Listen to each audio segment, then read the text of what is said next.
not sure if you have the same spark. Heart, lead me to victory. Put logic to shame. Human love, it's all I can offer you. Human love,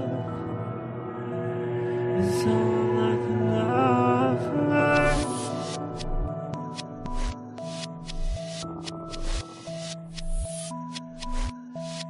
Hello, everyone, and welcome back to the Replicant Report. I am Keith Giles, of course, your host. Hopefully you can hear me and everything's going well. I am live streaming this. But I should say, by the way, the song that I open with and close with, this is my son, David Giles.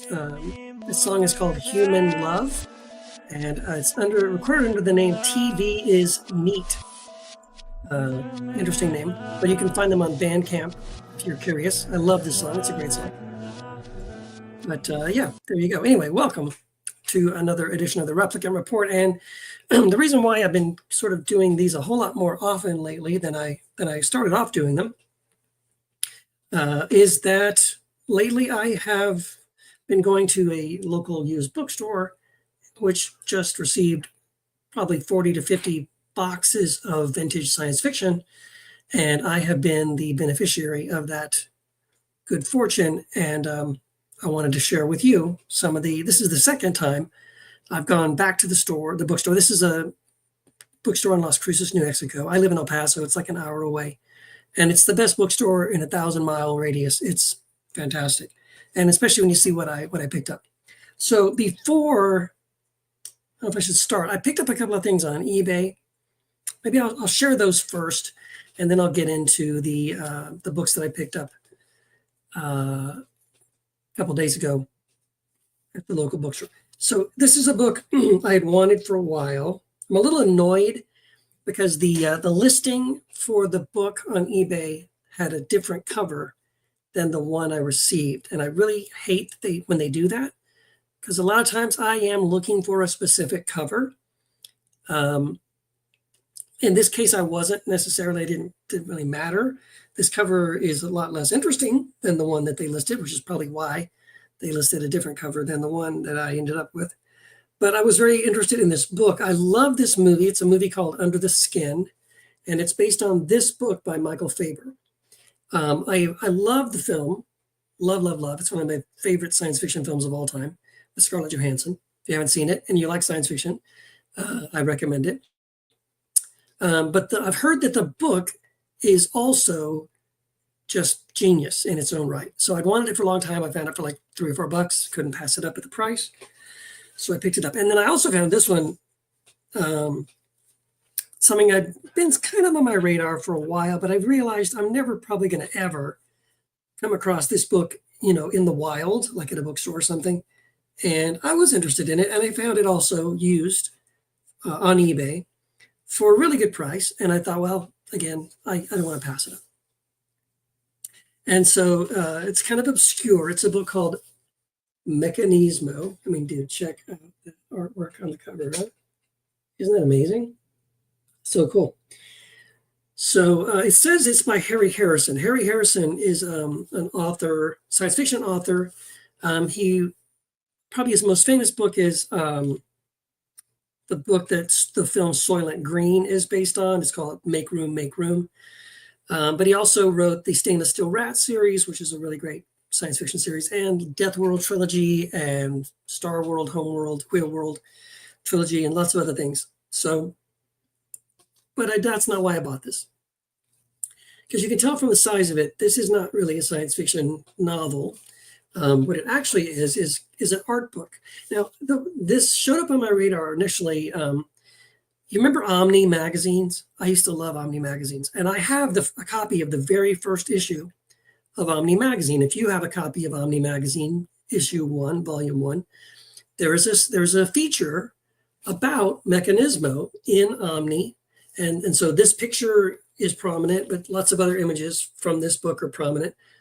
and I always thought they were cool. I didn't actually realize that it was a book. I thought it was just showcasing different science fiction art, but I didn't realize it actually was that it was all actually a book. So anyway, I found it online for it was less than $10, and I'll show you some of it. A lot of it is movie artwork, and a lot of it is artwork from science fiction novels, things like that. Yeah. So a lot of Christopher Foss, who is a very famous science fiction artist. Yeah. Just weird, interesting stuff. Like, okay, there's an interesting one as well. It's got a lot of Star Wars stuff in here. Like this is Chris McQuarrie. These are sketches for the X-wings in the landing bay. This is really cool as well. I don't know if that's Michael Whelan or not, but it's I guess it'll tell me, right? Yeah, actually, I'm sure it does. I can't find it. Where does it tell me who did that? I don't know. Anyway, it's various artists. There's some Geiger in here as well, who did Alien. Anyway, just really cool to run across this stuff. Cool little like diagram drawings from the character that's on the cover. So yeah, some of these kind of like, whoa, interesting little android. Yeah, classic robot kind of stuff.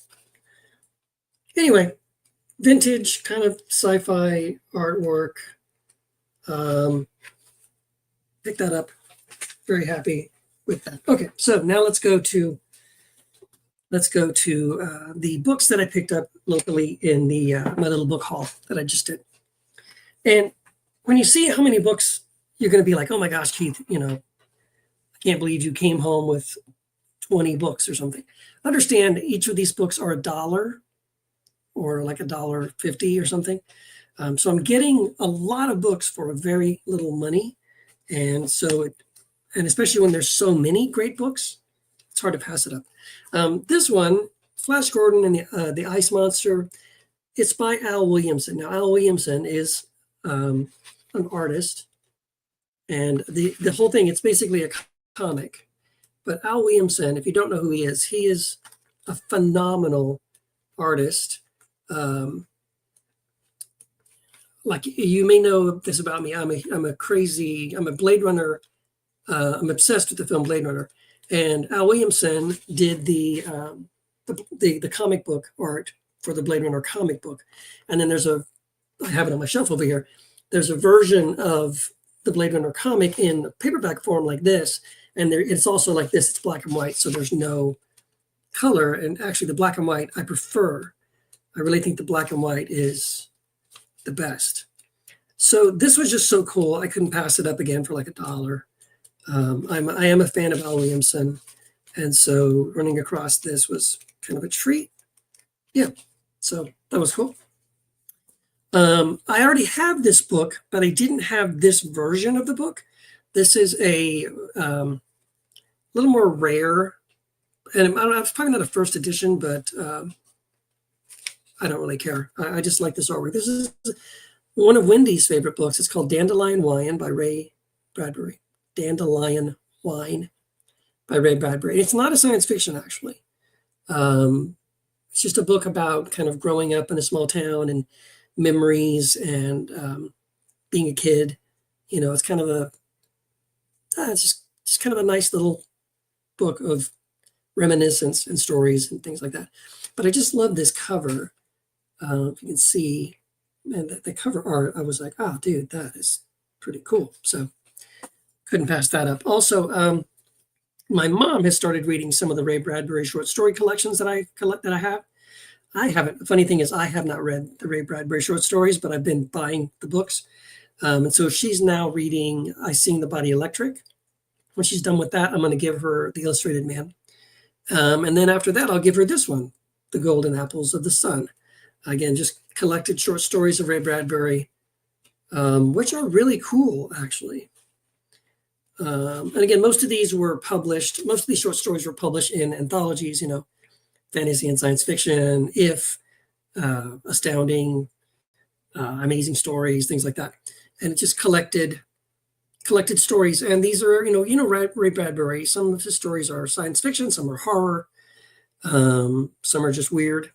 But anyway, okay, so now moving on to my latest kick is I love, in fact, I didn't wear the t-shirt. I wore the t-shirt, I think, last time, the black shirt with the DAW logo.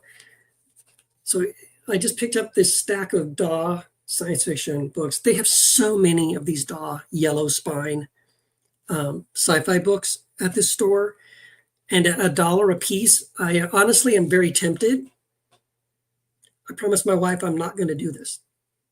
But the thought has crossed my mind that if I wanted to collect, like if I had the goal to say, like, I want to get all of the DAW yellow spine science fiction books, I could probably pick up all of them for $1 each at this store. And I bet they probably have most of them.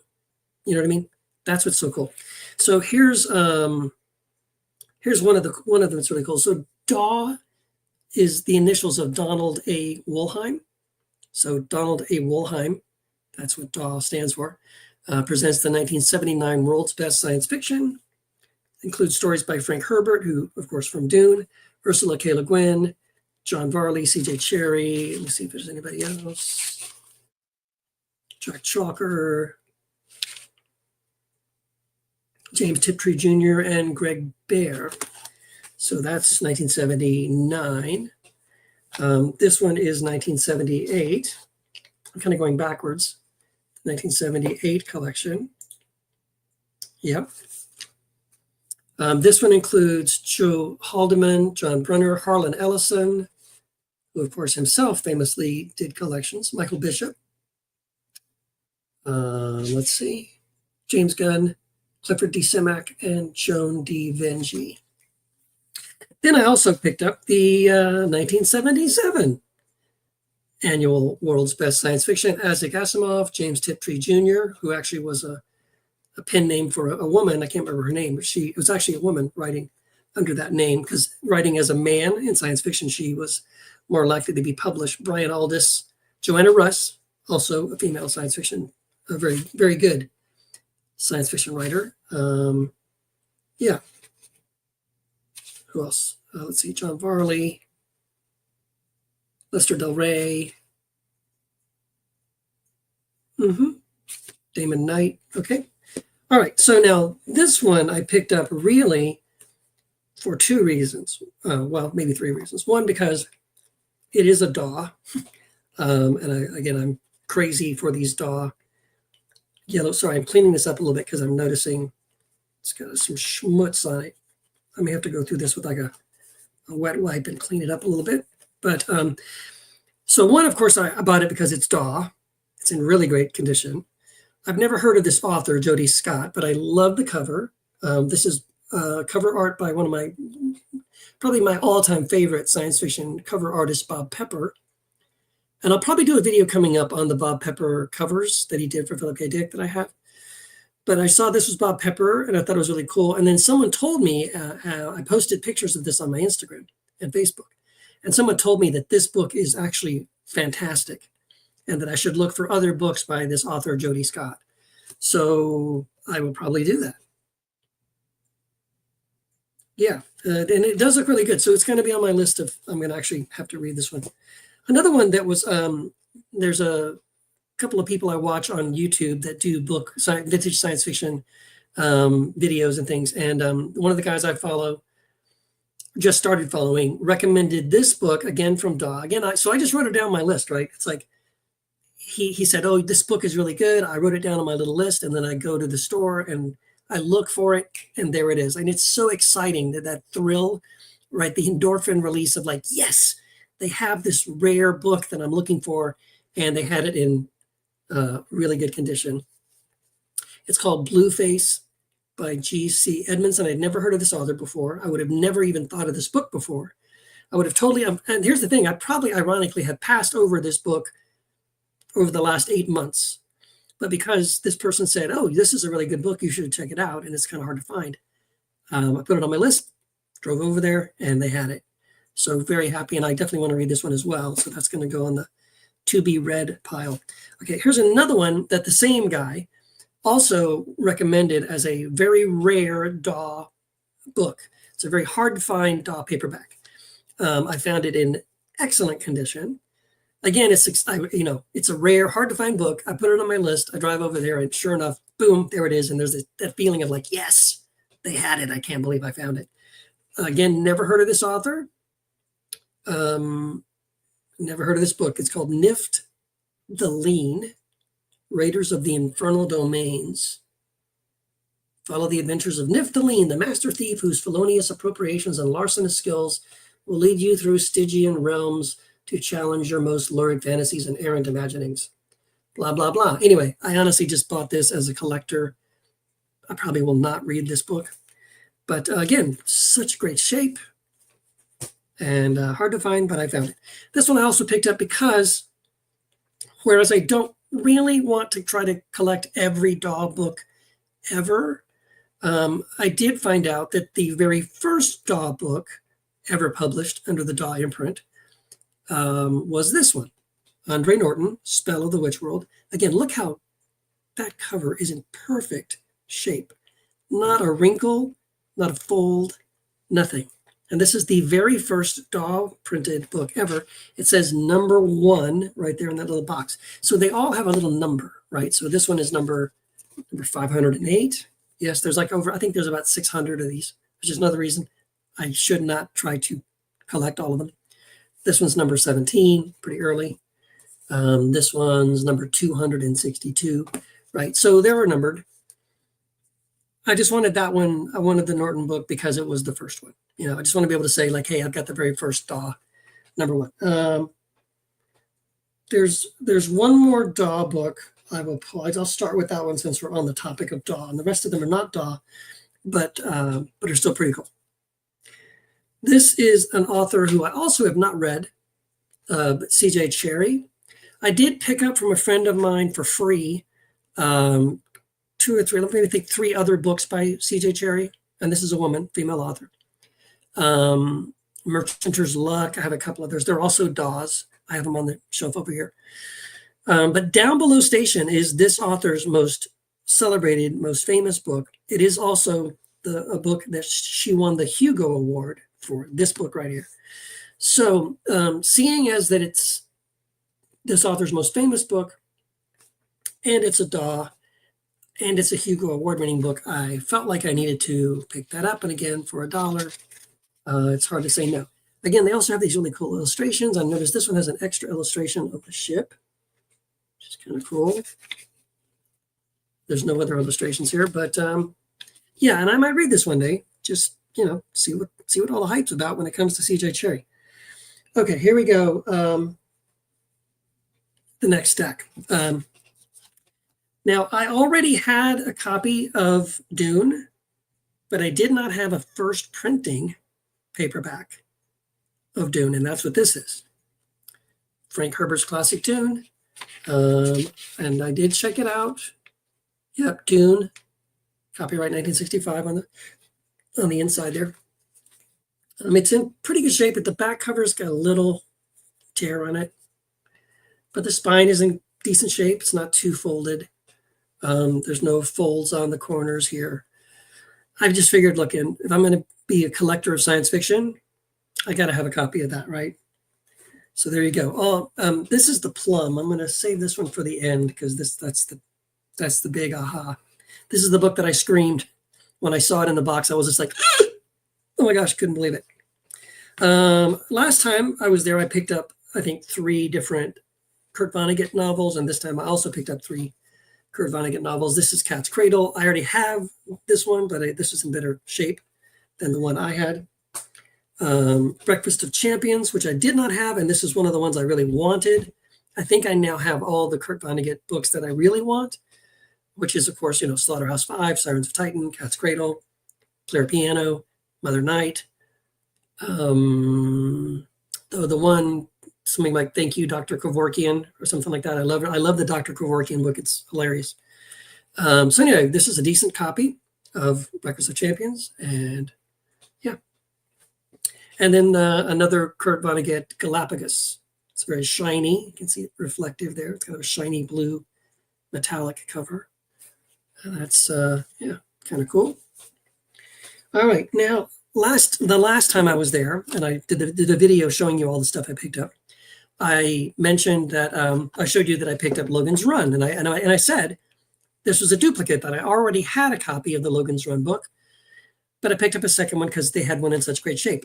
And when I went back this time, I was like, you know what? They had two more, also in really good shape.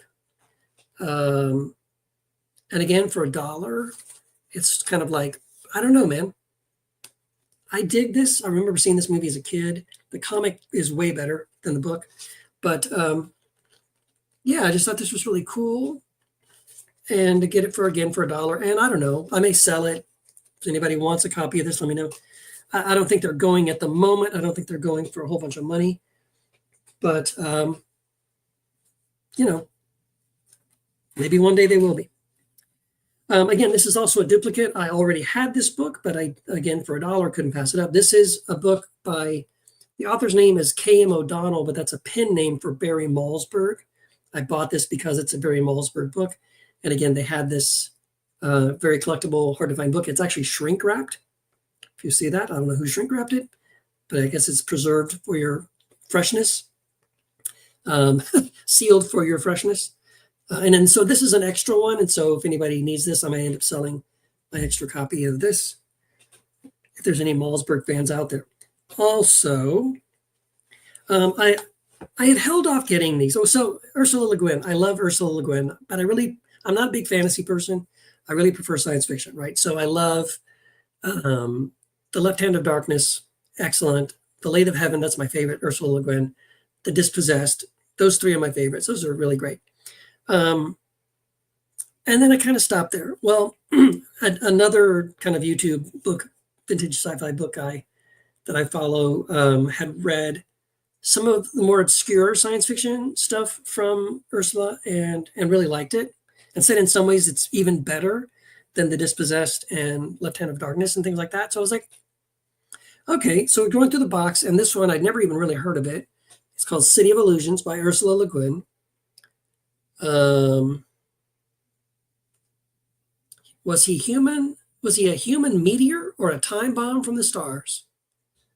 Whatever. I don't know. Anybody for $1 couldn't pass that up. Again, super great shape. Whoever owned this originally took really good care of it. I also then decided to go ahead and pick up, they had the Earthsea trilogy. So it's a trilogy by Ursula Le Guin. So book 1, Wizard of Earthsea. Book 2, The Tombs of Atuan. And book 3, The Farthest Shore. Now, this one was a little folded. There's a fold in the cover there. I might replace this one down the line if I find one in better shape. But for now, to have the trilogy, why not, right? Just to get all three of those. And it looks good on the shelf to have more than one Ursula Le Guin book to kind of expand that a little bit. And now, the final one. This was really cool. This is, again, I'm a huge Philip K. Dick fan. My Philip K. Dick collection is pretty complete, I would say. There's only a handful of Philip K. Dick books I don't own yet that I still need to pick up, right? I don't have, I think, Dr. Blood Money, a few others like that I don't have. And I don't have any really of his he wrote some fiction books that are not science fiction. I don't have any of those other than The Transmigration of Timothy Archer, which is one of my all-time favorites. I really love that book. But anyway, this one, I'm going through the box, and I saw this one, and I just yelped. Because this is, first of all, Ubik is my favorite Philip K. Dick book of all time. I have about 3 different versions of Ubik already, but I did not have this version because this is the first printed paperback edition of Ubik. Again, I do really like that cover. All the covers for Ubik are a little wild. But this one is really cool. It actually wraps around. It's a wraparound cover. So, you can kind of see it like that. Yep. So the spine is a little munched. You probably can't tell. The spine, yeah, there you go. The spine is a little munched up. Spine could be in better shape. But it is still an Ubik first printing paperback. And it's just for my personal collection. So this makes me very, very happy. Very happy to have this. Yeah. So there you go. That was my recent sci-fi book haul. Just wanted to share that with you. And yeah, I don't expect that I'm going to continue to buy this many books at a time. So if I go back again, unless they have another, 10 boxes or something that have been donated, and that's possible, I guess. He did tell me there was like 4 other boxes in the back that he hasn't gotten to yet. So it's possible that down the road I'm going to go there and maybe I will come back with another stack one. And if I do, of course, I'll share it with you. But my guess is that I'm going to probably next time come back with 3 or 4 books that are on the list that I'm looking for. I'm again trying to resist the temptation just to grab a whole bunch of yellow spine science fiction vintage paperbacks just because I think they're so cool. And if I do that, fine. But again, the main thing is not to decide that for some reason I must own all of them, which I could do, as I said. It's within my grasp. I could do this, but I know I should not do that. Anyway, just want to share that with you. Thanks for watching. I probably will do. So I don't anticipate I'm going to do another video. I might do another one in a couple of weeks, like in September. So we're almost coming up on September. So maybe in September I'll do one more. I got a list of I could do a video on like my top science fiction films of all time. I could do one on. I am going to do one at the end of this year. I've already started to make the list of the top science fiction novels that I've read so far this year. And there's some great ones on that list. It's probably going to be more than 25. But I'll probably do that one as well sometime near the end of the year. But I've got enough. I've been making lists of things that I could do more videos in the future. So if you like these kinds of videos, let me know. If you'd like to see me do something, like I said, I thought about doing one where I go through kind of my main science fiction collection. That would probably take at least 2 videos where I would go through, just kind of sit down in front of my main personal, science fiction bookshelf and just kind of show you this is my collection, to kind of show off a little bit what I've collected so far. So I might do that, as well as doing, like I said, a top science fiction film list and things like that. So I'll keep doing those kind of videos. I'll also keep doing videos on my book finds, if I ever come across something really cool, to share that with all of you as well. And I guess until then, I'll see you next time. Thank you so much for watching. You